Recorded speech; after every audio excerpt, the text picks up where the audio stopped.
Welcome to the WoW podcast, where we bring you inspiring stories and insights from our university community. Tune in for conversations about growth, success, and the power of communication in the academic world. So get ready to soar with us on the wings of wisdom. Hello and welcome to the Wings of Wisdom podcast. I'm Dr. Andrew Roble, and I have two wonderful people with me today. Our special guest, Professor Donatini, the chair of the Department of Languages and Literatures, and our good friend and WCC embedded coach, Gabriel Seminario. We're very grateful for Dr. Donatini's time and for her support of the language programs here at Ashland University, especially now since we've expanded in the WCC to have 3 native Spanish speakers who offer their services both inside the classroom and in our lab. So thank you for your continued support. Gabrielle, would you like to start with the introductions? Yes, of course. In today's episode of the Wings of Wisdom podcast, we're honored to welcome Dr. Hilary Donatini, our esteemed chair of the Department of Languages and Literatures. Dr. Donatini joined Ashland University in 2007, bringing a wealth of experience from her studies at the College of Worcester, in addition to a very prestigious Big Ten university, the University of Wisconsin-Madison. And her journey in academia is marked by her dedication to student success, starting from her days as a faculty member, which then led to various leadership roles. She's also known for her vibrant and enthusiastic teaching style, in which she puts the care, education, and contentment of her students at the forefront while creating an enjoyable and welcoming learning environment. Join us as we delve into her insights on fostering student success and her journey in shaping the academic landscape at Ashland University.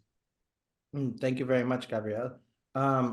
Professor Donatini, if you don't mind, if I could begin with a question. We have so many undergraduate students, and I see how you dedicate yourself to their learning here on campus. Could you tell us a little bit about your undergraduate experience and maybe compare it and contrast it to what you see between the College of Worcester and Ashland University now? Sure. Well, my college journey began in the 1990s. So I graduated high school in 1994, graduated college in 1998. So I was squarely in the 90s for high school and college. I just loved it. I had a great time. I look back on those times as some of the happiest in my life. It was an experience of having my mind expanded, being exposed to new things. I worked in the writing center, so always been a champion of writing centers. I tried a lot of different things. I wrote for the paper. I worked as an editor for fiction on the literary magazine. I studied abroad. And so, yeah, it was just fantastic. I absolutely loved it. I see lots of connections between my experience at Worcester and what happens for students at Ashland. Both places, students are very involved, students are very active, they're very inquisitive and fun and interesting. And so, yeah, it was a great time, and I always wish for my students now that they have as wonderful a time as I did at my undergrad. Is there any one thing in particular that you would tell an undergraduate student, I did this and it really had a lasting effect on me? This is something you have to do as an undergrad? I would say study abroad if it's possible, if they can make it happen, if they have the resources and time to do so. I can't imagine not doing it. I went to Scotland, and it also allowed me to travel to England and Ireland at the time. And certainly for my future studies in British literature, it was just wonderful. So that's one thing I would encourage students to do if they can do it. I completely agree. My study abroad in Spain, that 6 months kind of just shaped the rest of my life. So Yeah. if I would say the same advice, if you have the opportunity and the means to do a study abroad and to experience new cultures, new people, it's a very worthwhile experience. And in addition to that, I think just as a opportunity for growth in many different ways you might not initially think. I was looking at an old journal that I kept during my study abroad time, and I was reflecting at one point just on my ability to get myself around the UK on a train and learn how to coordinate transportation, and something that as a young person growing up in the United States, in our area, I'm from Bucyrus, Ohio, didn't really have to do that. And so I was remarking to myself, it gave me a lot of confidence to be able to do something like that on my own and really develop independence.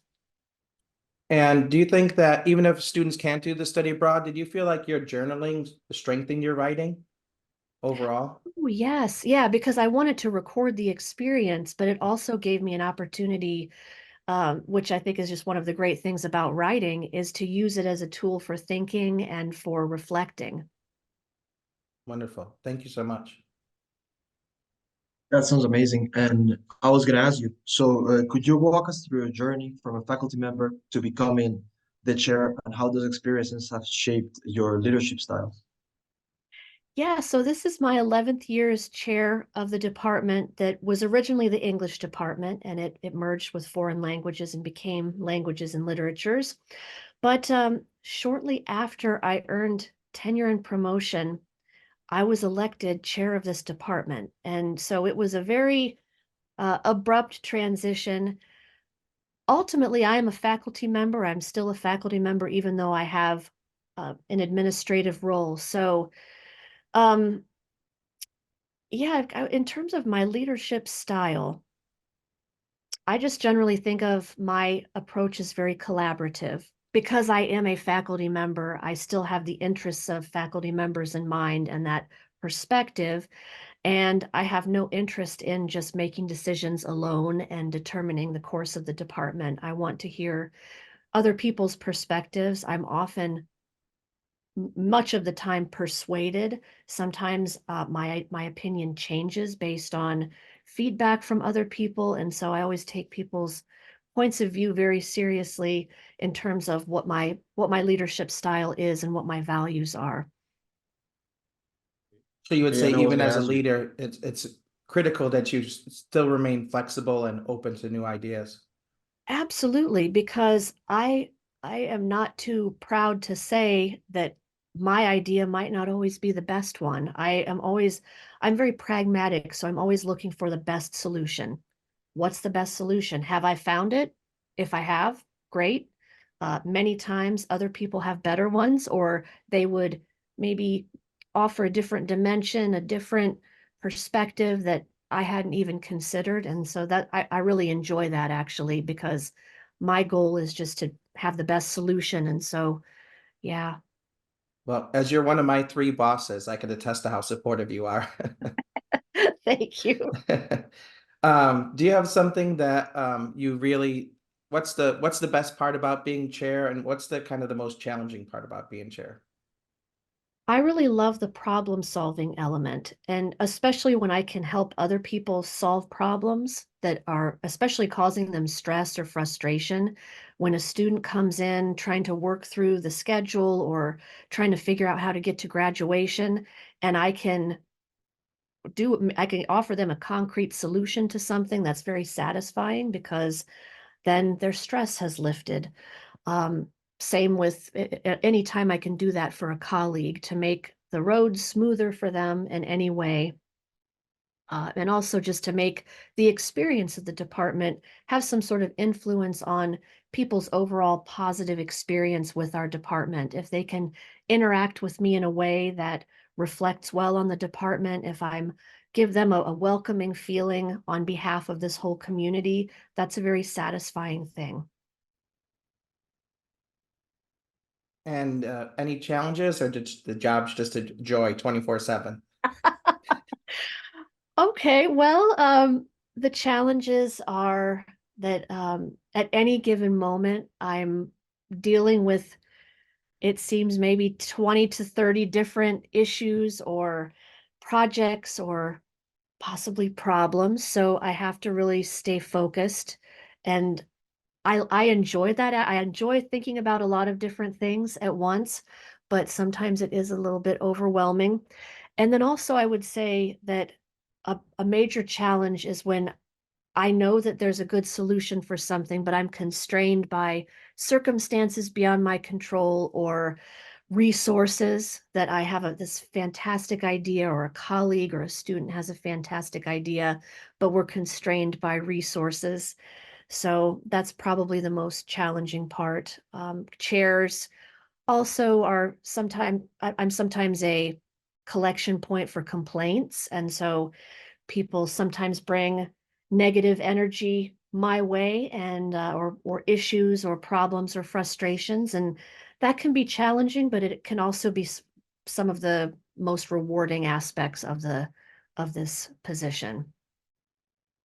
If I Because you can get, solve if I can yeah, solve their problem. Yeah. yeah, you get to fix things. Yeah. Yeah.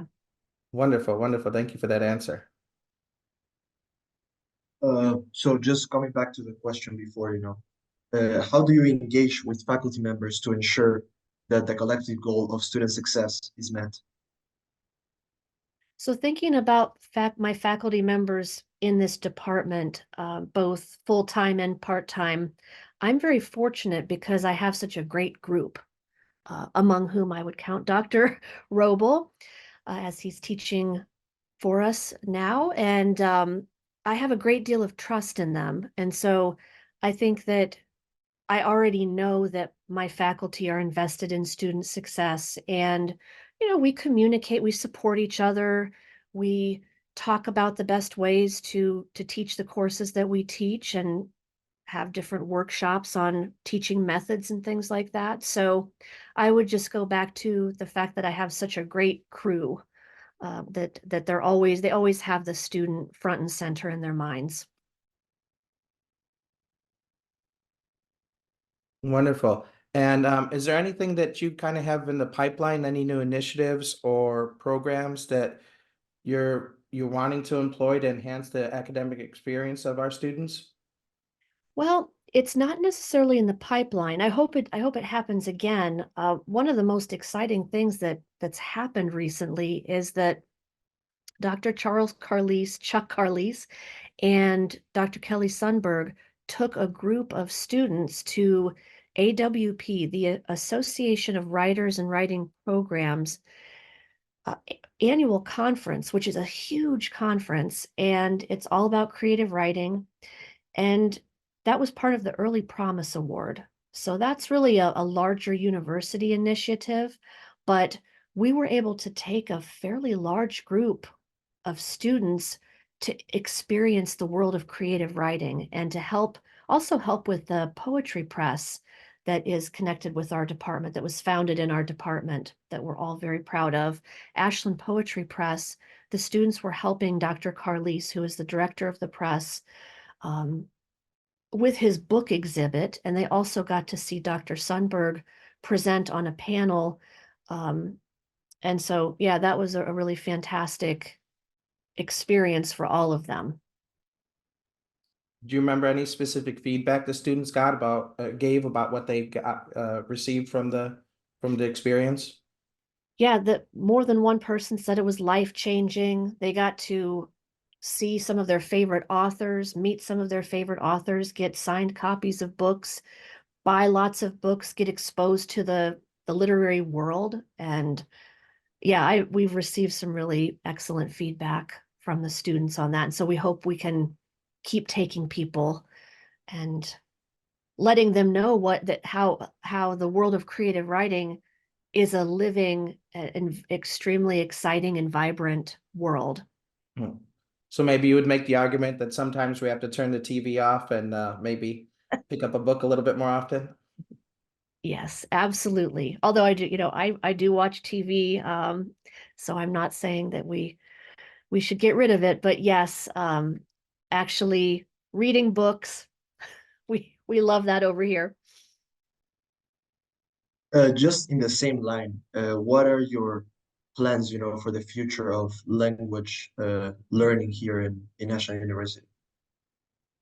Well, we hope to keep it going in this department. We hope to offer more courses, hire more faculty. Those are my hopes and dreams, and I think the hopes and dreams of my colleagues. And we just hope that can become a reality. Yeah, yeah. What languages do you think you guys might offer in the future, apart from Spanish? Well, we would certainly continue to offer French and Spanish. We also do offer Latin, although that's taught by a colleague in a different department. And I guess we would just have to we'd have to hear some feedback about that, about what students would be interested in learning, and also look into the feasibility of offering other languages. But I would say that hiring more faculty is key for that to happen. Returning back to, I know you said you're, as all of us are, sometimes we do like to just put the TV on, and TV has really gotten more depth in its programming.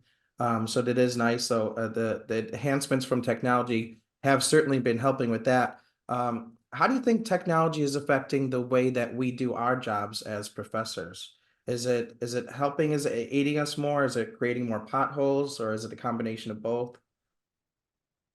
Technology can definitely mean many different things. I know that we're all using Blackboard, we're using learning management systems all the time. It's really become integrated into my teaching pretty tightly.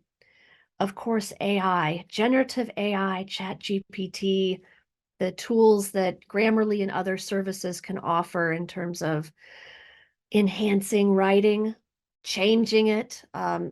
I feel like those are the most pressing issues to work out, those issues of boundaries. When is AI helpful and when is it actually hurting students? When is it hurting students to use it? When is it actually meaningful, productive, and helpful? I think those to me are the most vital questions, and they don't have easy answers at the moment. And I think we're all, as instructors, trying to work that out. And students are, I think, hearing different messages from different places. So to me, that is definitely the big question or set of questions. So would you say it's important then that if some of those technologies are used, that they have to be used responsibly and with respect to the assignment, to the class, to the teacher? Yeah, and knowing, I think this is a skill in general for students to cultivate, of understanding why different professors have different policies or different approaches, that there's a reason for that. There's a reason for different attitudes toward AI. So for example, as a teacher of writing, I have a different attitude than maybe a business professor would have, who might use it really productively in a way that that it makes sense for that class. So students kind of navigating the different policies and attitudes toward it, that can be challenging for sure. Very good.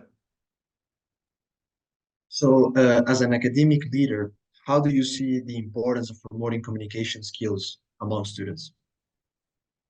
That's a good question. In my mind, communication is really at the heart of every discipline. I can't think of a discipline that doesn't require you to communicate clearly, verbally and or in writing in some way.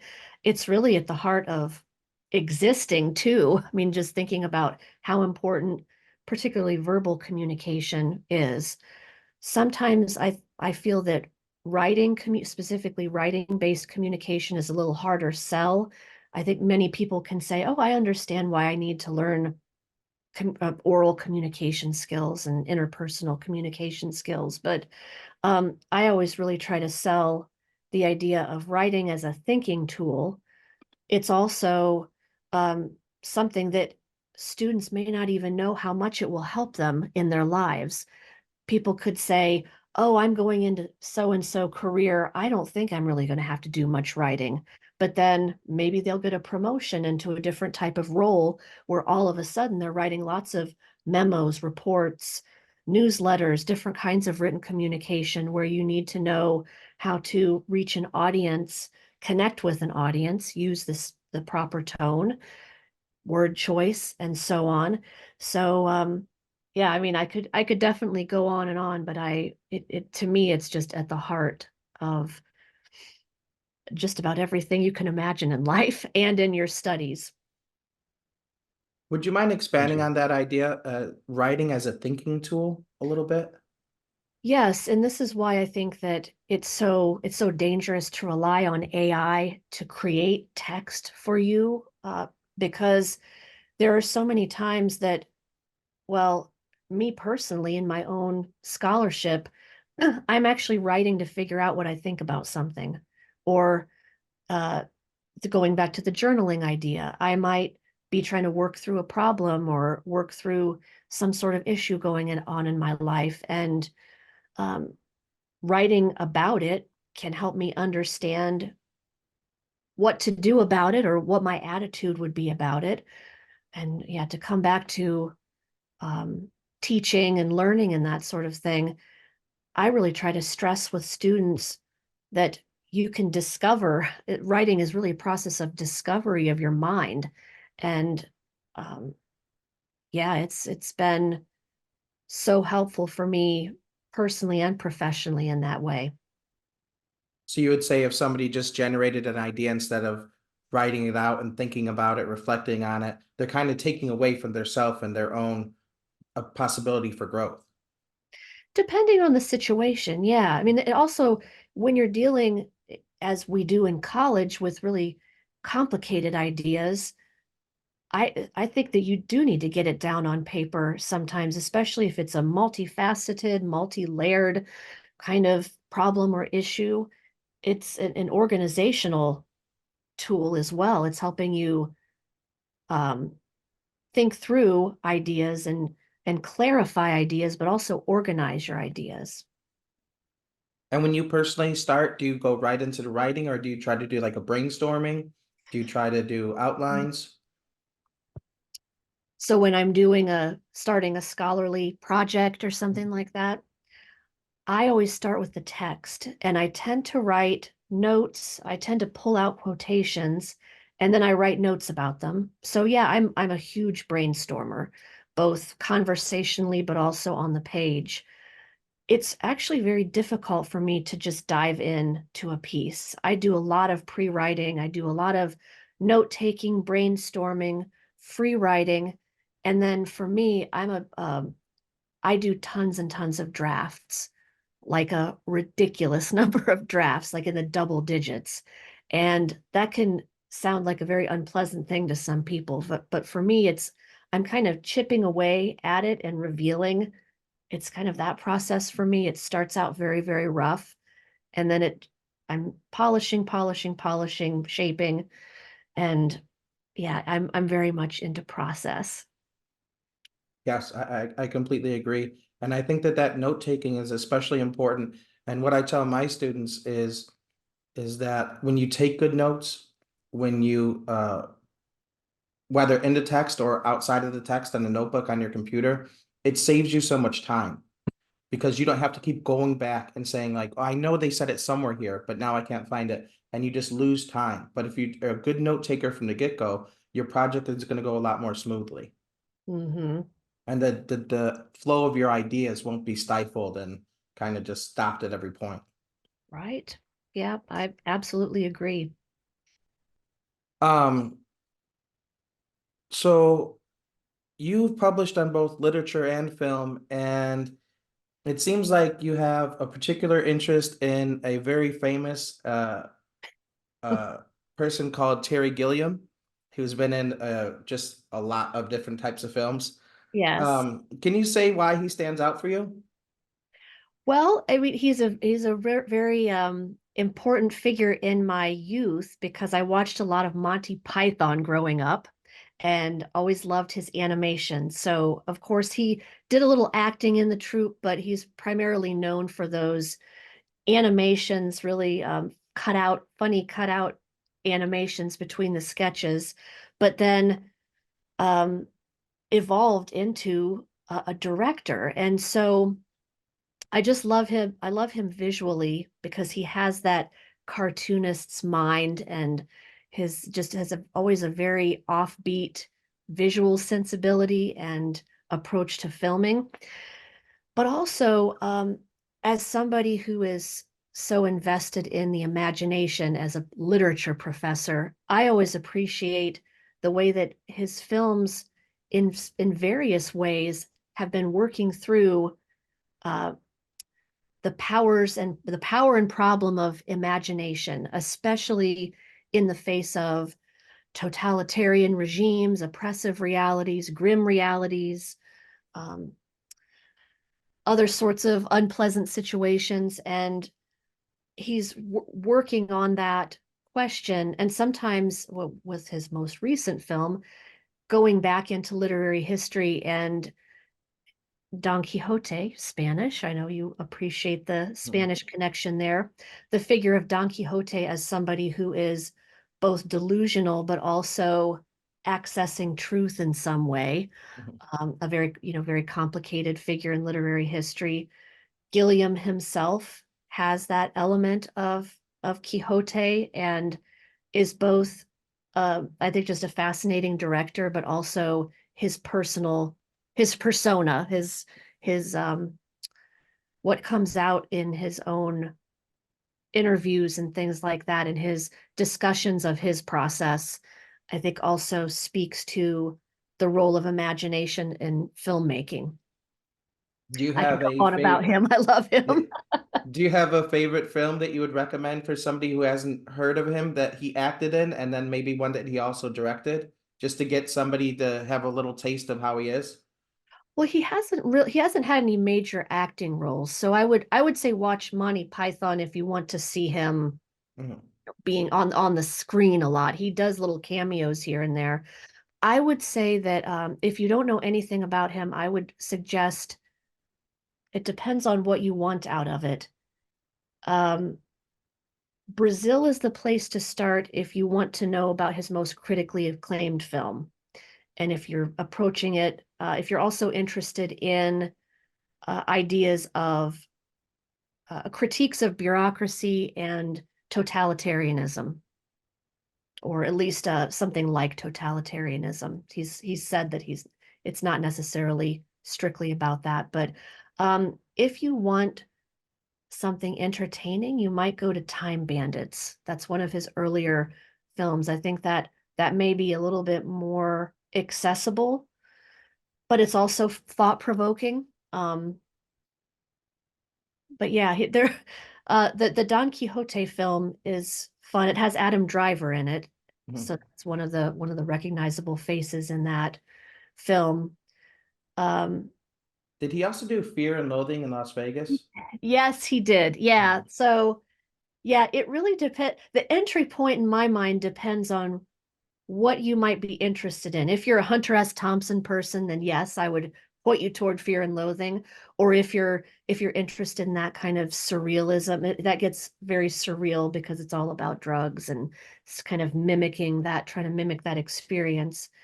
But yeah, I would just say give him a try. He's definitely not for everybody. He can be a love him or hate him kind of a director because of his excessive aesthetic. He's a very visually excessive, and sometimes people call him a kind of messy filmmaker. So in terms of his narrative, but to me, I kind of accept that. I think if you can kind of go along with what he's doing for the ride, kind of go along for the ride, he can be very enjoyable and also very thought-provoking.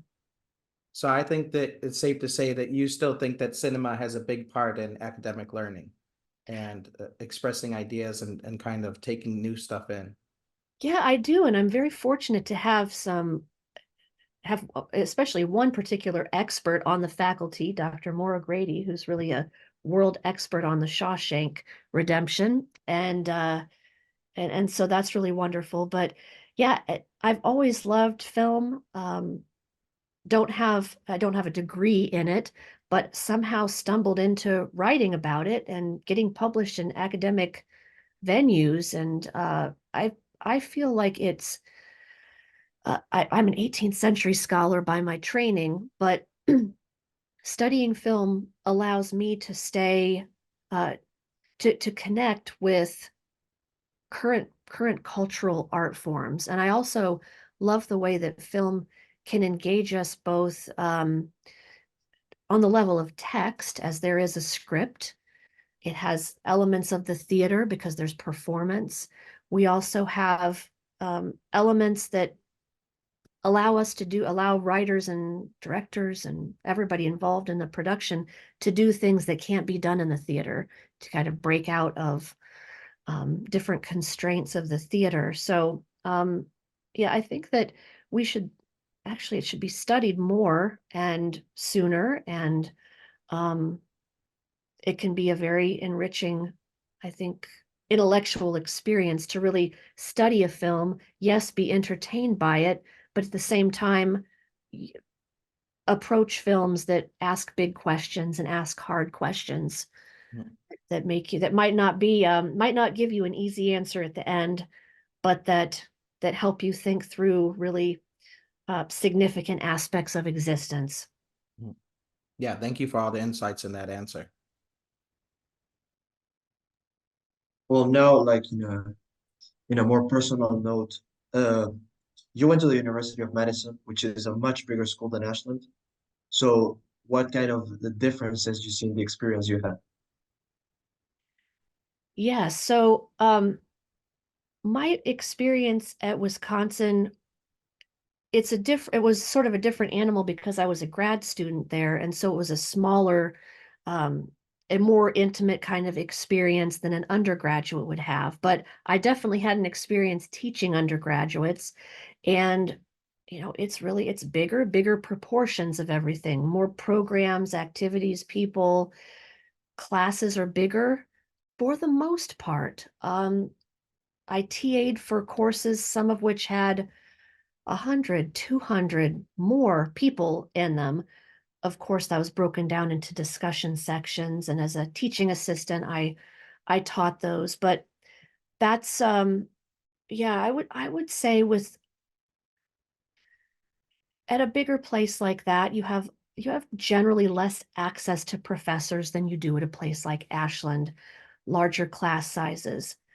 I will say, though, that my experience observing professors as their teaching assistant and also um, having professors teach classes in the graduate program, I had wonderful professors there. I was told by a professor in my undergrad that I shouldn't expect the level of teaching that I had at my liberal arts college, but I actually had a fantastic group of educators in my graduate classes, and I also have friends who teach at large research universities and are wonderful teachers. So I don't want to make generalizations about teaching quality, but yeah, the scale's different. So the different consequences come with different scales, but yeah, I just had a fantastic time in graduate school. Not everybody can say that, but I was very fortunate to land where I did. And so, what would you say, like overall, was the thing that made Madison special for you? Oh yeah. Well, the place itself is gorgeous. It's a beautiful city. Madison is a wonderful place just to be, just to hang out, be, live, and really beautiful environment if you love nature in particular. But that experience was one where I was really held to the highest standards I've ever been held to intellectually. It was just an incredibly stimulating environment. It was a place where I always felt like I was hearing the cutting edge of everything. Even people who were studying older fields, it's the everybody's always on top of the latest discussions and the most important debates in the field. I felt challenged, I felt stretched in ways that I could never even have predicted, and just surrounded by really brilliant people. And that was, yeah, it was just great. And I really had a kind of an unexpected path in there because I came in really devoted to modernism, specifically James Joyce. So I came in as an early 20th century person and fell in love with the 18th century British lit.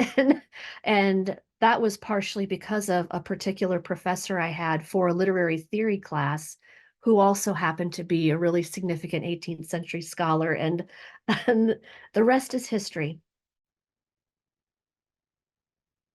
And you mentioned that they really pushed you over there. But and that's a wonderful opportunity to have somebody that helps you find your limits and helps you grow. But Can you comment a little bit about the great importance, whether you're at Madison, whether you're here, or whether you're at any other university, of being motivated and engaged as part of your success as a student, as a learner?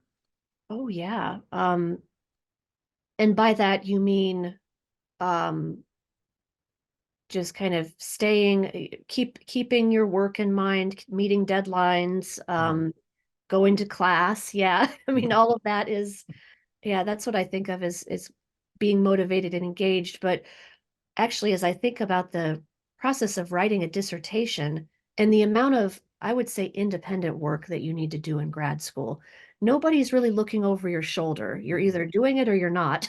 And if you're not, you're not going to finish. And so, particularly when you're writing that long thesis project, that dissertation project, motivation is key. And many people, that's a very, very hard thing to maintain, especially depending, well, especially if you have an advisor who maybe is a bit more hands off. Mhm.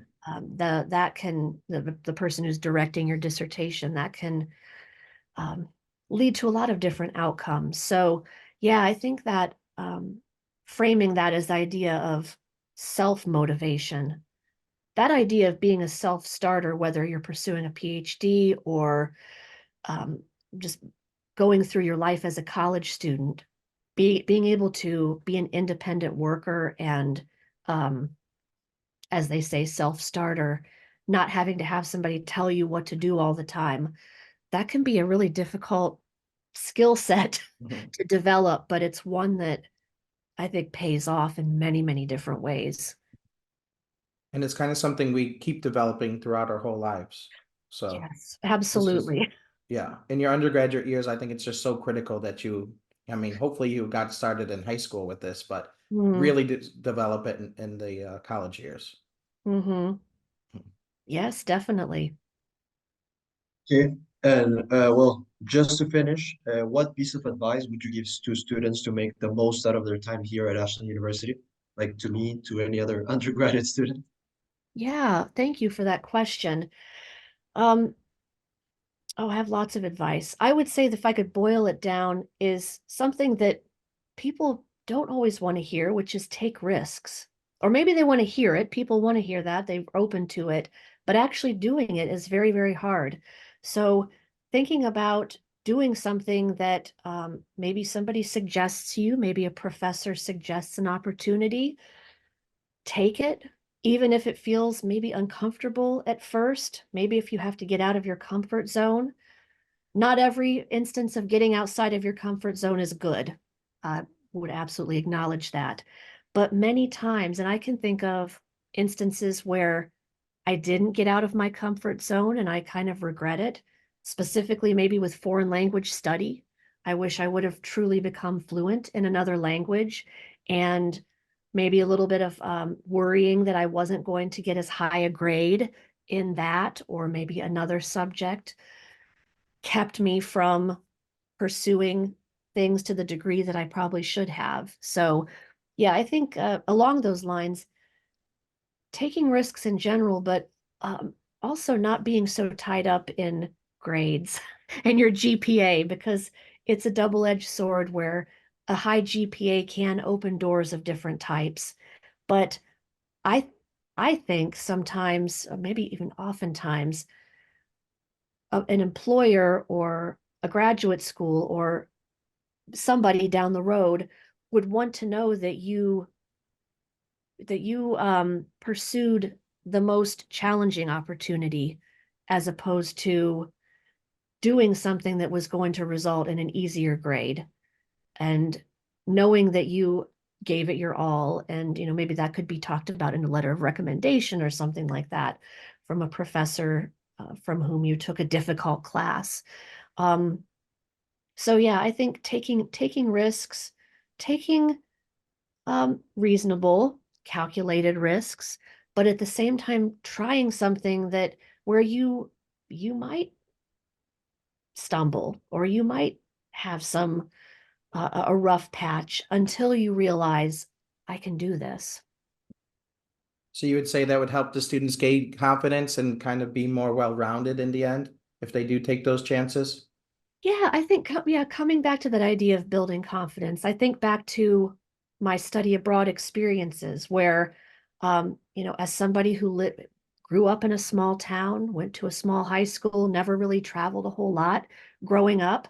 Um, Study abroad might not sound like a lot to many people, but to me, I was thinking, wow, this is getting myself out of my comfort zone in ways that I didn't expect. But going back to that confidence builder, it really gave me a boost, like, wow, I can actually do this. And that made me think about doing other things and, taking on other challenges. And um, yeah, I think that's a fabulous connection to that idea.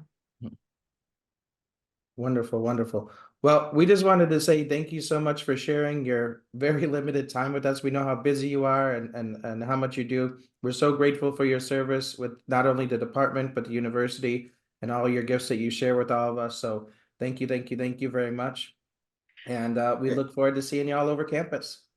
Thank you so much. Thanks to both of you for your wonderful questions and for your time as well. Thank you very much. It was a pleasure to meet you. You too. Take care, everybody. And thanks for listening to the WoW podcast. Thank you for tuning in to the WoW podcast, where curiosity meets inspiration. Brought to you by the Writing and Communication Center at Ashland University.